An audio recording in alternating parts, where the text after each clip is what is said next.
हाँ जी, तो स्टूडेंट्स ये रहा आपका न्यूमेरिकल नंबर 2.2 ठीक है जी। तो इसमें वो कहता है कि लाइन चार्ज डेंसिटी, तो बच्चों लाइन चार्ज डेंसिटी हमें दी गई है रो एल, जिसकी वैल्यू है यानी कि इक्वेशन दी गई है 2x³ micro coulomb per metre. अब बच्चों मेरी बात सुनिएगा ज़रा। जो डेंसिटीज़ होती हैं ना बच्चों, वो 3 टाइप की होती हैं। एक होती है लाइन चार्ज डेंसिटी, दूसरी होती है अपने पास क्या नाम है, सरफेस चार्ज डेंसिटी, एक होती है वॉल्यूम चार्ज डेंसिटी। तो इसको पहचानने के 2 तरीकाकार हैं। या तो आपको डायरेक्ट नेम दिया जा सकता है, ठीक है। दूसरे नंबर पे आप इस मीटर के लिहाज से देख सकते हो। अगर तो मीटर है सिर्फ, तो वो लाइन चार्ज डेंसिटी होगी। अगर ये मीटर स्क्वायर है तो वो सरफेस चार्ज डेंसिटी होगी। अगर वो मीटर क्यूब है तो आपकी वॉल्यूम चार्ज डेंसिटी होगी। ओके, तो वो कहता है इस डिस्ट्रीब्यूटेड अलोंग एक्स एक्सिस, यानी कि इसे एक्स एक्सिस के अलोंग डिस्ट्रीब्यूट किया गया बिटवीन। अब आगे x की लिमिट्स दे दी गई हैं हमें, x is equal to -2 metre to 3 metre. Calculate करना है हमने टोटल चार्ज जो डिस्ट्रीब्यूट हुआ इस लाइन के ऊपर। ओके हो गया बच्चों। तो चलो आओ, टोटल चार्ज निकालने का आपको फार्मूला पता ही है। टोटल चार्ज के फार्मूले में हमारे पास डायरेक्ट इंटीग्रेशन का फार्मूला लगता है, यानी कि q is equal to integration of rho L, साथ में आ जाता होता है dl। अब इसकी लिमिट्स आपको पता ही हैं। बस क्या करना है हमने, अभी बस ये फार्मूला पुट किया है। अभी हमने इसमें जब वैल्यूज़ पुट करनी है, फिर हम लिमिट्स भी लगाएंगे और सब कुछ लगाएंगे। देखें dl जो है इस वक्त हमारा वो dx के इक्वल है, क्योंकि हमारी जो मतलब कि चेंजिंग आ रही है वैल्यू, उसमें चेंज आ रहा है, वो x एक्सिस के अलोंग आ रहा है। डेट्स वाई dl को dx से रिप्लेस कर दिया जाएगा, रो एल को रिप्लेस कर दिया जाएगा उसकी इक्वेशन के साथ, जो कि बच्चों सिर्फ आपने 2x³ पुट करना है।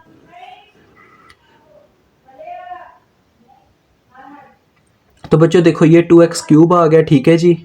उसके बाद dl को किससे रिप्लेस कर देना है, dx से।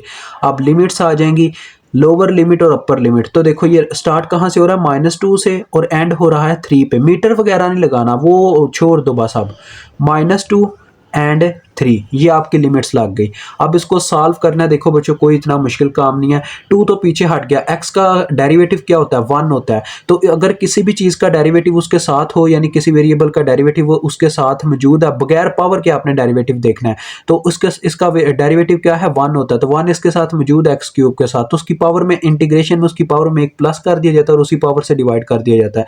तो 3 + 1 करेंगे तो 4 हो जाएगा, और इसी पावर से डिवाइड किया जाएगा, मतलब 4 से डिवाइड किया जाएगा, और साथ में लिमिट्स लग जाएंगी -2 से लेके बच्चों 3। अब ये कांस्टेंट नंबर है, इसने तो पीछे हट जाना, 2/4 बन जाना। तो देखो डायरेक्ट हम यहीं पे काट लें, 2 एक बार, 2 2 बार 4। ओके, तो देखो q इज इक्वल टू 1/2, ये बच्चों मैंने साइड पे निकाल लिया। ऊपर बन रहा था x⁴, तो ये x⁴ है, जिसमें अपर लिमिट और लोअर लिमिट का कंसेप्ट चलना। तो देखो पहले अपर लिमिट पुट होती है, तो x⁴ मतलब कि x की जगह बस उसकी वैल्यू पुट करेंगे अपर लिमिट की, 3⁴ हो जाएगी। ओके, माइनस लोअर लिमिट वाली वैल्यू आप पुट करेंगे x की जगह, x⁴ या वही है चीज़, तो लिहाजा लोअर लिमिट है -2, जिसकी पावर हम 4 कर देंगे। अब ये सारा आप आंसर चाहो तो कैलकुलेटर से पता कर सकते हो, कैलकुलेटर आपको क्या जवाब देता है।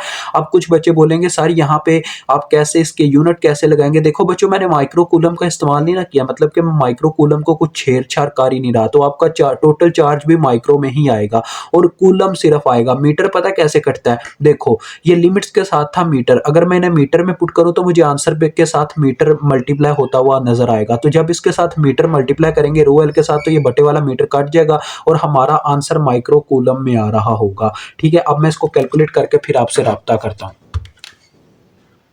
तो ले मेरे प्यारे बच्चों, आपका आंसर आ गया 32.5 coulomb, micro coulomb charge. Okay जी, तो ये आपका क्वेश्चन सॉल्व होता है। मुझे उम्मीद है आपको बहुत अच्छे तरीके से इसकी समझ आ गई होगी। खुदा हाफिज़।